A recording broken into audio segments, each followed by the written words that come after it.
Shield of Truth, October 27th, 2025.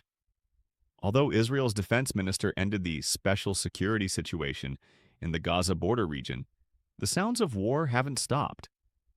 Throughout the night, explosions echoed across the Gaza envelope as the IDF struck terrorist buildings and infrastructure. People want to believe it's over. They want to bring residents home. But when those residents hear constant blasts, they don't feel peace. They feel war. And that's the truth. The fighting in Gaza isn't over, no matter what the headlines say. Foreign Desk. Yemen. The United Nations confirmed 6 UN employees were arrested in Yemen this week. Security forces entered several UN offices in Sana'a, confiscated communication equipment, and detained another staff member.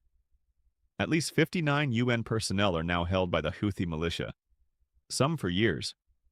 The UN condemned the arrests and demanded their release. EU funds terror. A new report by Palestinian Media Watch exposes a quiet scandal. The European Union transferred about $150 million to the Palestinian Authority, supposedly for civil servant salaries. But part of that money pays monthly stipends to terrorists held in Israeli prisons. Foreign Minister Gideon Saar warned, the deception continues. They only changed the name of the paying entity, not the policy. The PA simply moved the payments from the Authority for Prisoners and Martyrs to the Palestinian Postal Bank, keeping the terror salaries alive under a new label.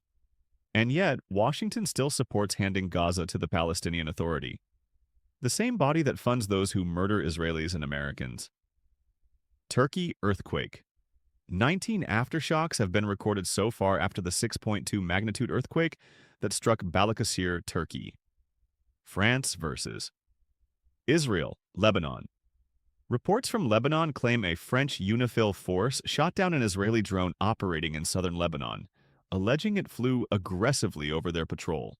A French source confirmed to Le Figaro that the order came directly from Paris. The IDF dismissed the claim. The drone posed no threat, and no fire was directed at UN forces. Daesh hostage body returned. An IDF reservist reported that Hamas staged a fake search, while actually digging elsewhere to recover the body of an Israeli hostage. After burying the body under soil, they called the Red Cross to film the so-called discovery.